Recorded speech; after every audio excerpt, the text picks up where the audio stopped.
This is about me and my experiences with ketamine, aka Special K. I had done it for the first time a while back. An ex-boyfriend of mine was dealing it, trying to make some money, and he would give it to me for free. In the beginning I would do a bump or two at a time with a key or from a bullet 3 or 4 times a day. The first time I had done it I was at this lake near my house in New Orleans. I was with 2 of my guy friends and it was their first time doing it also.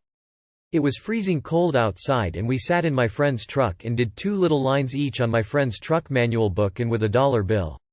After we all had our 2 lines of the ketamine we sat there for a minute and we were saying, "Oh yeah, I kinda feel it." I said, "Well, let's get out of the truck and go for a walk closer to the lake." As we got out the truck I realized it felt really different to stand up. We started to walk towards the lake and it felt like we were walking so slow, kind of like slow motion. It was the most beautiful view we had though where we were standing. It was about 5:50 p.m. The sun was setting and the sky was pink and blue swirls with the golden sun at a far distance disappearing. It looked like a painting. I will never forget it. I felt so awesome. I had a great feeling come over me. I felt so comfortable as we stood there watching the sky. I imagine the people who saw us were maybe thinking, "What are they on?" The thing is, when people ask me how does ketamine feel, there is no way to describe it in my point of view. All I can say is numbness. Everything is numb and really visual colors and shapes.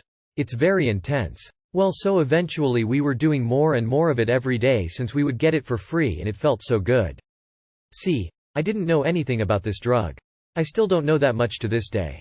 I would just snort it and be happy. I didn't care what was in it or what the long-term effects were.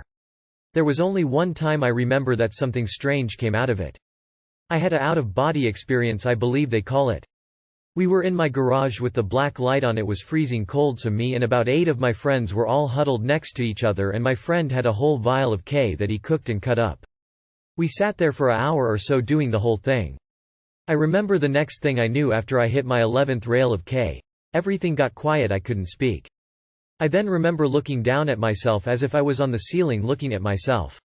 I saw all my friends around me talking to each other and my boyfriend at the time was next to me waving his hand in front of my face. There was no sound even though we had the radio on and blaring some techno. I just saw myself, everyone, everything. I snapped out of it. It seemed like a long time, but when I snapped out it had only been a minute or so that this happened. My boyfriend at the time gave me some coke to drink, cause to my knowledge that kills your K-hole high. In a way I was scared. I never even told any of them about this. They thought I was just too messed up to speak, but that wasn't the case. I continued doing ketamine for a while, still doing large doses. We started doing about $70 worth a night between 3 people. Even though most people would have probably stopped after that one occurrence, I did not. Because it is the best feeling in the world. To me it took away all of my problems, pain, worries when I was on it. I just had to learn what my limits were. Now I barely ever do it. Maybe once every few months. If I could though, I would do it every day of my life. I don't know about the long-term effects or anything, but I honestly would not care. That's how good it is to me. I don't think it is for everyone though. I think if you like acid and shrooms then you will like ketamine. I remember a few times I mixed cocaine and ketamine. That was intense also. I was in a dorm at some college cause my friend was dealing him some K. I would suggest doing that also if you can handle it. Maybe start out small with a little of each and eventually build up to it. But this drug, like all drugs, can be dangerous. I really like this site. I get to read everyone else's experiences and I hope some of you will read mine also. You can probably tell that I am younger, not a adult, but nowadays sometimes us teens know more because times are changing and things the adults never knew existed are being discovered by us. Generation X. Thanks.